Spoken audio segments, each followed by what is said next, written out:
जब मैं उप मुख्यमंत्री था, हमारे चाचा, जी हाँ, ऐसा बड़ा खुलासा तेजस्वी यादव ने राहुल गांधी के सामने किया। इसने राजनीतिक हलकों में चर्चा का माहौल बना दिया है। तेजस्वी ने अपनी बातों में बताया है कि जब वे बिहार के उप मुख्यमंत्री थे तब उनके परिवार के कुछ करीबी रिश्तेदार और राजनीतिक सहायक उनकी भूमिका और जिम्मेदारियों को लेकर अलग अलग मत रखते थे, जिससे कई बार राजनीतिक दबाव और चुनौतियां सामने आई हैं। इस खुलासे से साफ होता है कि तेजस्वी ने न केवल प्रशासनिक चुनौतियों का सामना किया बल्कि परिवार के भीतर भी राजनीतिक जटिलताओं से जूझना पड़ा। राहुल गांधी के सामने ये बातचीत दोनों नेताओं के बीच राजनीतिक रणनीतियों और बिहार की राजनीति को लेकर गहन विचार विमर्श का हिस्सा रही है। हाँ, रीगा की जनता को हम आदाब, प्रणाम और सलाम करने आए हैं। आप सब लोगों का हम धन्यवाद करते हैं, आप सब लोगों का अभिनंदन करते हैं। इतनी बड़ी संख्या में आप सब लोग यहाँ आए हैं हम लोगों का हौसला बुलंद करने, ताकि इन बेईमानों का सत्ता से लोगों को बेदखल कर सके। आप सब लोग जान रहे हैं, जैसे पूर्व में वक्ताओं ने कहा कि लोकतंत्र की जो जननी जो बिहार है, वहीं से भाजपा और उसकी सहयोगी इलेक्शन कमीशन लोकतंत्र को खत्म करना चाह रहे हैं। आपके अधिकार को ही नहीं बल्कि आपके अस्तित्व को वो समाप्त करना चाहते हैं। लालू जी, लोहिया जी हर बार कहते हैं, हमेशा से कहते रहे, वोट का राज मतलब छोट का राज। और ये ताकत आपको बाबा साहब ने संविधान में दिया है। आपके वोट की जो शक्ति है, जो ताकत है, वो आप लोग अंदाजा नहीं लगा सकते कितनी बड़ी ताकत आप लोगों को बाबा साहब ने देने का काम किया है। इसी ताकत से जनता जो है वो मालिक है और हम सब लोग जो है उसके सेवक हैं। लेकिन नरेंद्र मोदी जी क्या करना चाहते हैं? वो चाहते हैं कि लोकतंत्र को खत्म करके राजतंत्र को जो है स्थापित किया जाए। यानी राजा होगा और प्रजा होगी, जो राजा कहेगा वही प्रजा करेगी। लेकिन लोकतंत्र में जो प्रजा चाहता है वही, चाहे प्रधानमंत्री हो या मुख्यमंत्री हो, उसको वही काम जनता के लिए करना पड़ता है। तो आप सब लोग होशमंद लोग हैं। आप सब लोगों को कहना चाहते हैं कि अपनी वोट की हिफाजत कीजिए। आप वादा कीजिए। कई लोगों का, कई रिश्तेदारों का नाम कटा होगा। कटा है तो हाथ उठाइए। कितने लोगों का परिवार में? कई लोगों का। इतने लोग हाथ उठा रहे हैं, तो ये लोग बेईमान है कि नहीं है? बेईमानों को सत्ता से उखाड़ फेंकना कि नहीं फेंकना?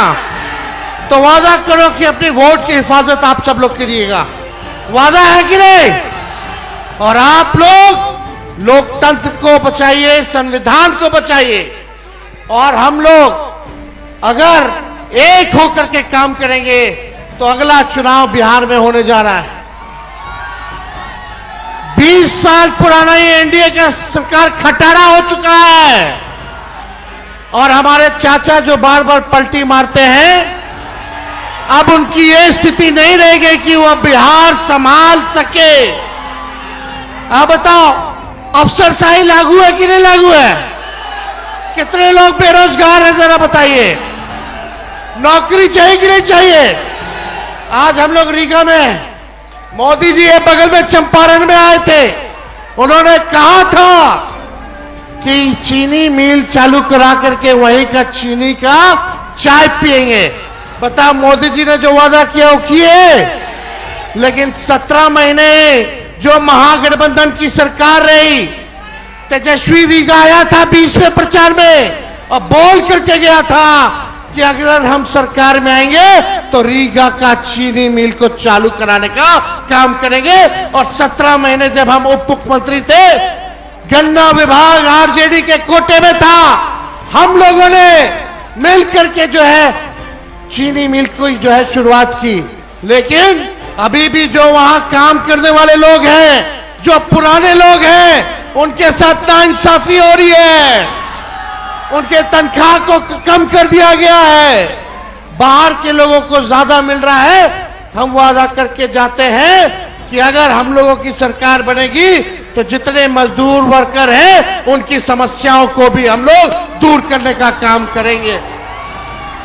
पढ़ाई, दवाई, कमाई, सिंचाई, सुनवाई और कार्रवाई वाली सरकार होनी चाहिए। लेकिन ईमानदारी से कहना, थाना चले जाइए, ब्लॉक चले जाइए, घूसखोरी बढ़ी है कि नहीं बढ़ी है? अपराध बढ़ा है कि नहीं बढ़ा है? अपराध और भ्रष्टाचार से मुक्ति चाहिए कि नहीं चाहिए? तो मुक्ति चाहिए तो सत्ता को बदलिए और एक नई सरकार बनाइए जो नए सोच के साथ बिहार के आगे ले जाने का काम करे, जहां गरीबी कम करे, पलायन को रोके और बेरोजगारी को खत्म करना है। बेरोजगारी हमारा दुश्मन है। हम लोगों की सरकार आएगी तो हम लोगों ने 5 लाख नौकरी दिया, आने वाले समय में भी लाखों नौकरियां जो है हम लोगों की सरकार देने का काम करेगी। आप सब लोगों को पता है ये सरकार नकलची सरकार है।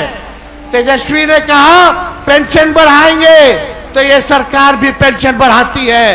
तेजस्वी ने कहा बिजली मुफ्त में देंगे तो ये सरकार भी कहती है 125 यूनिट वो भी मुफ्त में देगी बिजली। हमने कहा युवा आयोग बनाएंगे, ये सरकार कहती है कि युवा आयोग बनाएंगे। हमने कहा डोमिसाइल लागू करेंगे तो ये सरकार कहती है कि डोमिसाइल लागू करने का काम करेंगे। ये नकलची सरकार है, नकलची सरकार। हम लोगों ने जो कहा वही ये सरकार कर रही है। भले ही हम लोगों क्या नकल कर ले, लेकिन इनके पास सोच नहीं है, विजन नहीं है। विजन कहां से लाएंगे? इसलिए आप लोगों को तय करना है, डुप्लीकेट सीएम चाहिए नकल करने वाला कि ओरिजिनल सीएम चाहिए? अरे हाथ उठा के बताइए, डुप्लीकेट की ओरिजिनल? ओरिजिनल ना। हम मिल करके काम करेंगे, चाहे कोई जात के हो, कोई धर्म के हो, कोई वर्ग के हो, सब लोगों को हम लोग साथ लेकर के चलेंगे। लेकिन ये बीजेपी वाले दंगा फसाद कराने वाली पार्टी है, तो इनके चक्कर में मत रहिएगा। ये हिंदू मुसलमान करेंगे ताकि आप बेरोजगारी का मुद्दा छोड़ दे, आप महंगाई का मुद्दा छोड़ दे, आप पलायन का मुद्दा छोड़ दे, आप शिक्षा चिकित्सा का मुद्दा छोड़ दे। इसलिए असल मुद्दे की लड़ाई करनी है, मुर्दों की बात नहीं करनी। मुद्दे पर चुनाव हम लोगों को लड़ना है। तो आप सब लोग इतने बड़े पैमाने पे यहाँ आए हैं, आप सब लोगों का हम अभिनंदन करते हैं, स्वागत करते हैं। एक बार जोर से नारा लगाइएगा। देखिए हम लोग पूरे बिहार घूम रहे हैं, 11वां दिन है और जहां जहां जा रहे हैं वहां की जनता एक चीज बोल रही है, वोट चोर। मजा नहीं आया, रीगा की जनता थोड़ा बुलंद आवाज होना चाहिए, वोट चोर, वोट चोर, वोट चोर। वोट की चोरी कौन कर रहा है? नहीं सुनाई दिया? वोट की चोरी कौन कर रहा है? वोट की चोरी कौन कर रहा है? बहुत बहुत धन्यवाद आपका। और हम राहुल जी का भी हम स्वागत करते हैं कि मां सीता जानकी के धरती पे ये आए हैं और आप सब लोगों का लड़ाई लड़ रहे हैं संविधान को बचाने के लिए, लोकतंत्र को बचाने के लिए। इन्हीं चंद शब्दों के साथ हम अपनी बात को विराम देते हैं। जय हिंद, जय बिहार।